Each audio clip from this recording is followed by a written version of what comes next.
Bismillahirrahmanirrahim. Assalamualaikum warahmatullahi wabarakatuh. Perkenalkan, nama saya Anissa Handayani dari program studi akuntansi S1 Universitas Negeri Makassar. Kali ini saya akan menjelaskan mengenai lingkungan dan budaya organisasi dengan mata kuliah pengantar manajemen.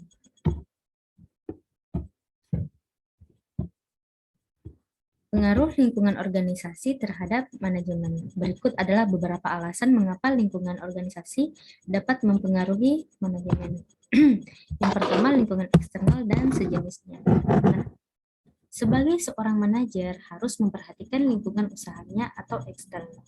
Untuk mencapai tujuan organisasi tidak lepas dari lingkungan ekstern yang terjadi. Apalagi bagi organisasi atau perusahaan yang menghasilkan barang-barang yang dibutuhkan oleh para konsumen. Nah, lingkungan eksternal ini terbagi menjadi dua, yakni lingkungan makro dan mikro. Adapun lingkungan mikro yaitu pelanggan, pesaing, pemasok, dan partner strategi. Untuk lingkungan makro itu sendiri yaitu lingkungan lokal yang terdiri dari pemerintah, masyarakat umum, dan lain sebagainya. Kedua, lingkungan umum perusahaan. Lingkungan umum perusahaan ini terbagi menjadi 5 jenis. Yang pertama, terikat keadaan alam. Letak perusahaan yang terkait dengan keadaan alam pada umumnya karena ketersediaan bahan baku. Yang kedua, terkait sejarah. Dalam hal ini, perusahaan menjalankan aktivitasnya di suatu daerah tertentu karena alasan yang tidak dapat dijelaskan berdasarkan sejarah. Yang ketiga, terkait oleh pemerintah.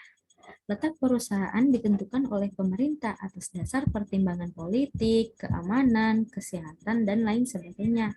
Yang keempat, dipengaruhi oleh faktor-faktor ekonomi. Faktor-faktor yang berpengaruh penting dalam kaitannya dengan pemilihan letak perusahaan yang bersifat industri ini adalah kedekatan dan ketersediaan bahan mentah, ketersediaan tenaga air, ketersediaan tenaga kerja modal, ketersediaan kemudahan transportasi, serta kedekatan pasar dan kesesuaian iklim. Yang kelima, dengan komunikasi yang baik akan menciptakan lingkungan yang kondusif. Dan di sini yang ketiga, lingkungan internal perusahaan. Lingkungan internal perusahaan, yang pertama, jenis-jenis lingkungan internal perusahaan. Jenis-jenis lingkungan internal perusahaan ini terbagi menjadi 3. Yang pertama, internal perusahaan yaitu tenaga kerja, peralatan, dan mesin, permodalan bahan mentah, bahan setengah jadi, pergodaan sistem informasi dan administrasi.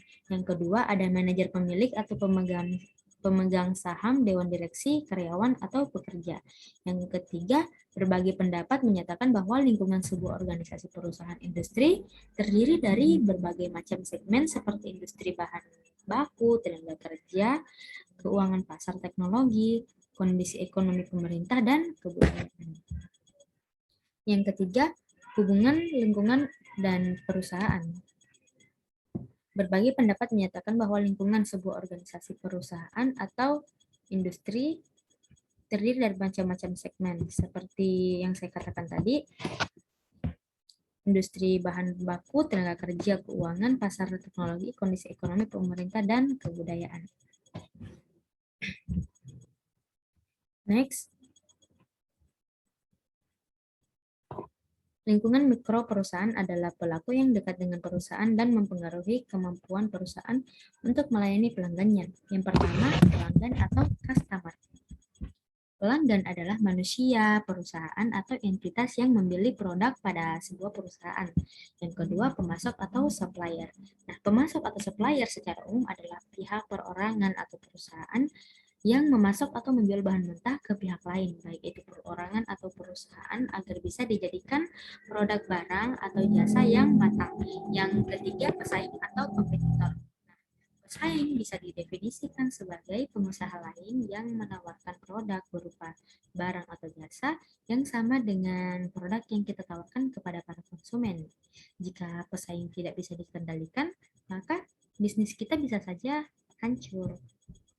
Yang terakhir yakni partner strategis atau strategi partner. Nah, partner strategis ini adalah hubungan kerjasama dengan bisnis atau perusahaan lain di mana kedua pihak ini setuju untuk saling support dalam mencapai tujuan mereka.